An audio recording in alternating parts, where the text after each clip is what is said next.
sono chiesto come potevo darvi un po' di valore, in particolare a voi coraggiosi che volenti o nolenti occupate queste sedie da studenti.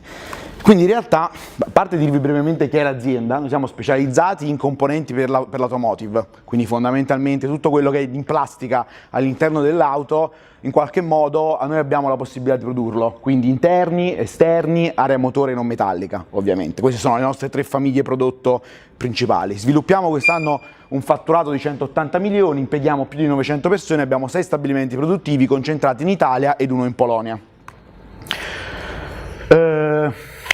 180 milioni di fatturato nel nostro settore sono quelli di un'azienda piccola. Cioè, capisco che il numero effettivamente può sembrare grande, ma in realtà in un mercato come quello dell'auto si parla di azienda grande sopra i 1,5 miliardi, di azienda media, pardon, sopra il miliardo e mezzo di fatturato. Quindi in realtà noi ci troviamo in un mercato a competere con una situazione di questo tipo, dove noi ovviamente siamo il Davide e i concorrenti normalmente sono i Golia. Per chi non conoscesse la storia narra brevemente di 2 eserciti che si stanno per scontrare.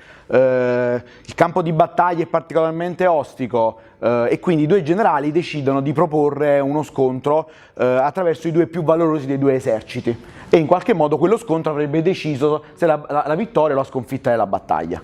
E da una parte l'esercito schiera appunto Golia, che per la cronaca è quello dietro, e quindi l'esercito degli israeliti in qualche modo non trova volontari per questo combattimento corpo a corpo, e il povero Davide, che in realtà non è neanche come quello nel disegno, perché Davide è veramente uno sfigato secondo i canoni, diciamo, della storia, cioè era un pastore, aveva non più di 16 anni, era magrolino, quindi in realtà non è neanche atletico come il mingherlino, il piccolo che vediamo qui di fronte, decide di sfidarlo.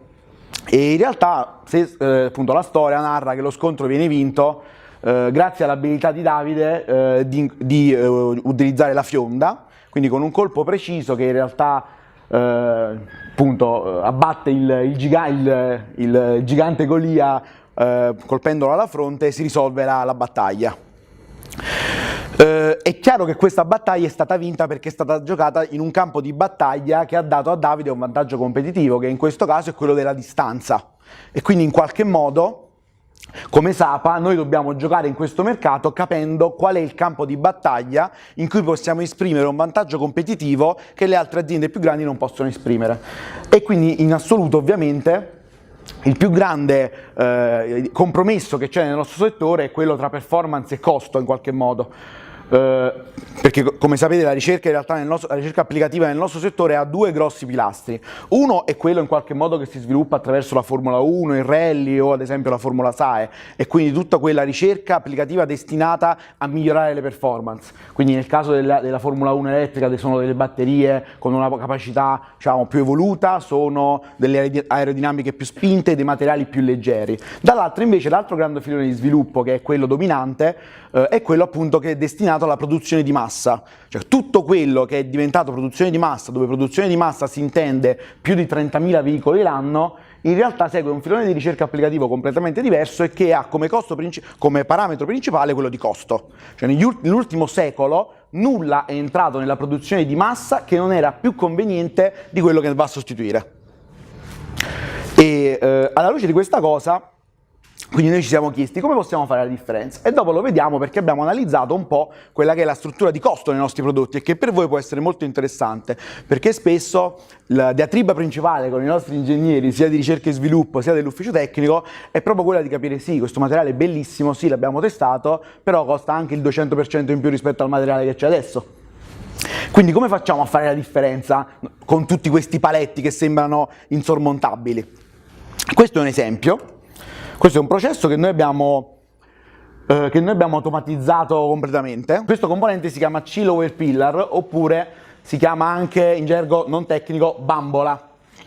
E la bambola è un componente dei sedili, un componente dell'area sedile.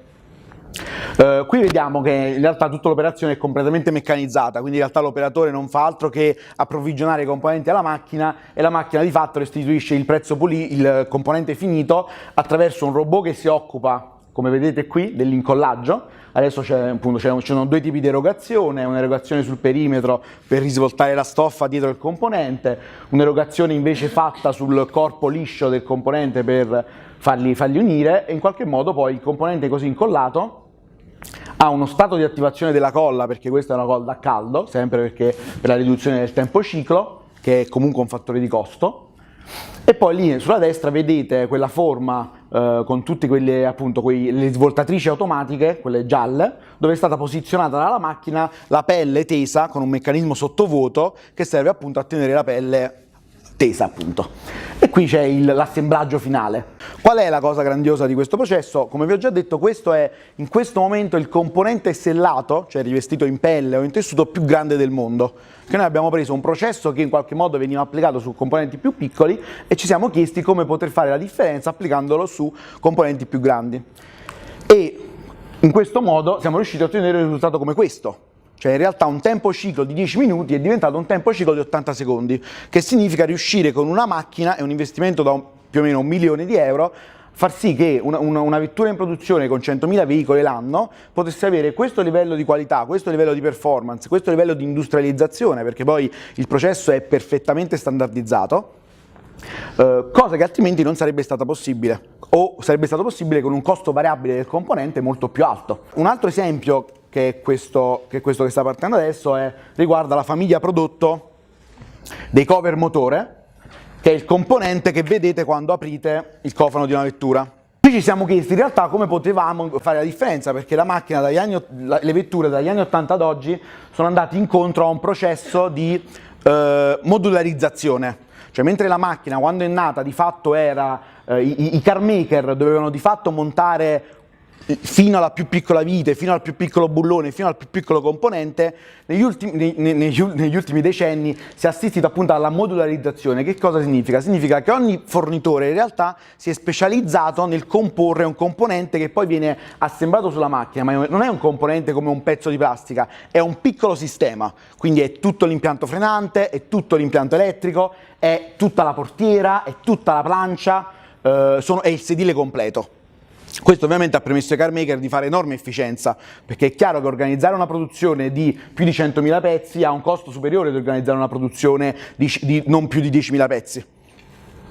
Questo per esempio è un processo con cui abbiamo eliminato di fatto una parte della catena produttiva. Cioè ci siamo chiesti dov'è il valore che possiamo, su un assemblato come questo, composto da un guscio in plastica e un insonorizzante, il valore nascosto era quello nel trasporto.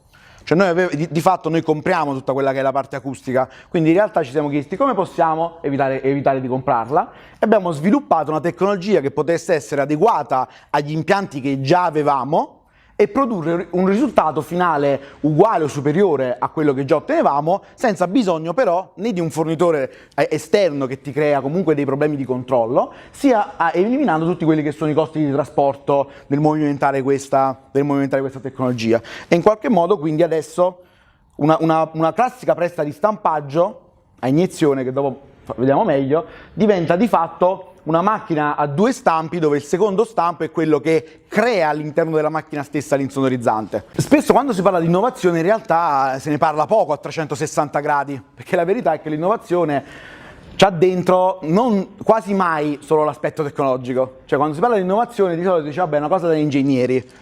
No, nel senso che purtroppo non avete l'esclusiva di questo aspetto, perché in qualche modo per far sì che un'innovazione possa andare avanti c'è bisogno in realtà di una catena di valore intorno all'innovazione che la renda in qualche modo disponibile. Ad esempio il primo oltre ai fattori commerciali che ho messo in cima, il fattore commerciale, cioè l'idea migliore del mondo se non è venduta di fatto resta l'idea migliore del mondo, ma non verrà mai applicata da nessuna parte. Quindi anche il modo in cui viene venduta è un fattore rilevante. Fattori legali, cioè ho visto brevetti morire negli ultimi anni perché le aziende non si sono messi d'accordo su come poter vendere insieme l'idea e quindi sono affogati tra gli avvocati e tra le carte degli avvocati, che di mestiere complicano i rapporti tra le aziende, non li semplificano, e in qualche modo siamo giunti, diciamo, a una tecnologia che magari ha fatto un paio di exploit ma non è mai diventata di massa, nonostante seguisse quei criteri che vi dicevo prima, perché appunto per fattori legali. E ancora fattori aziendali, ho visto brevetti morire perché sviluppati in aziende che non avevano attenzione rispetto a quelle capacità brevettuali, che non avevano una capacità di creare un embrione protettivo intorno a una tecnologia nuova e portarla poi al suo stato di industrializzazione, perché in realtà ottenere il prototipo non è la fine del processo innovativo, in realtà è praticamente nel nostro reparto di ricerca applicativa è praticamente l'inizio, perché è da lì poi che si costruisce l'industrializzazione, perché una bellissima idea che non può essere industrializzata diventa un'idea che costa troppo rispetto a quello che è già in uso, e quindi è un'idea morta. Perché? Perché in realtà non potrà mai diventare avere una diffusione di massa. E faccio un esempio banale: negli ultimi 10 anni, qui sono in mezzo a ingegneri di materiali, quindi spero di non aizzare la folla, va molto di moda parlare dei compositi all'interno dell'auto, soprattutto per la produzione di massa. Quindi ad esempio uno dei materiali più famosi, cioè una delle tecnologie più famose è la tecnologia Lancex, che in pratica unisce la poliammide a iniezione con dei fogli di poliammide e fibra di carbonio. Un processo che sembrava dovesse rivoluzionare il settore dell'auto, che in realtà si dimostra ancora oggi troppo lento e inadatto alla produzione di massa. Riprendendo il discorso del Davide e del Golia, noi ci troviamo a dover estrarre il valore dove gli altri non lo vedono. Cioè noi abbiamo bisogno di essere molto molto bravi con la fionda, perché se andiamo a giocare, se andiamo a scontrarci con il concorrente sul suo campo di battaglia, la sua potenza economica, la sua potenza finanziaria e quindi la possibilità di comprare tutti gli ingegneri che gli servono e tutte le tecnologie che gli vuole, significa di fatto non andare avanti. Faccio un esempio banale. Alcune volte ci confrontiamo su quale sia la strategia di attacco per un problema che abbiamo rispetto a una produzione che un cliente ci richiede. E perché raramente ci focalizziamo sulla materia prima, sui materiali? Voi dovete sapere che in realtà un componente in plastica come questi che avete visto, non tanto quello rivestito in pelle, ma il coperchio, ha un costo della materia prima che oscilla tra il 30 e il 40% del prezzo finale. Quindi vuol dire che quasi un terzo, più di un terzo del componente è materia prima. La materia prima è prodotta da multinazionali come Bayer, che sinceramente ho perso anche il conto del fatturato che producono, cioè come Ravago, come Radici, sono aziende, la più piccolina fa 2,5 miliardi. Questo comporta che la potenza di fuoco che un'azienda come questa può mettere nello sviluppo di un materiale è sicuramente più grande di uno sviluppo che posso fare io come Sapa. E quindi in realtà io mi devo focalizzare su quello che so fare meglio. Noi in Sapa siamo produttori ed è per questo che i due processi che avete visto prima sono processi di innovazione basati sul processo. Cioè nessuno al di là di Sapa può estrarre quel valore come lo abbiamo estratto noi, perché non c'è né l'attenzione necessaria e le loro fonti di finanziamento, i loro ingegneri non sono concentrati su quell'argomento. Uno dei lavori principali di ricerca e sviluppo è capire all'interno dei vari progetti che si stanno portando avanti come testare continuamente l'idea per capire se si sta procedendo nel modo giusto o se in realtà quell'idea si deve abbandonare e concentrare il budget su un'altra idea. Adesso vi farò degli esempi di ottimizzazione in termini di costo, che però è necessariamente legata a un'ottimizzazione in termini poi di fattori tecnologico. Quindi per esempio l'attrezzatura generica. Questa è una pressa di stampaggio da 2000 tonnellate, posso produrre lo stesso componente su una pressa più piccola? Posso utilizzare una pressa di stampaggio piuttosto che idraulica completamente elettrica? Cioè, queste sono tutte domande relative all'attrezzatura generica, che è un modo per ridurre gli investimenti e che può liberare capitale che l'azienda può utilizzare per esempio per nuove assunzioni di ingegneri nel reparto di ricerca e sviluppo. Attrezzatura specifica, quindi per esempio nel nostro caso l'attrezzatura specifica sono gli stampi, perché uno stampo produce un componente. Questo stampo può essere efficientato in qualche modo, o meglio, il tempo ciclo di questo stampo si può ridurre, riducendo il raffreddamento, magari utilizzando una miscela di materiale diversa. Il design del componente può essere ottimizzato per ottimizzare la produzione finale. Cioè i fattori che incidono sull'attrezzatura specifica sono tendenzialmente centinaia rispetto al risultato finale e ognuno di loro impatta quindi sul costo finale.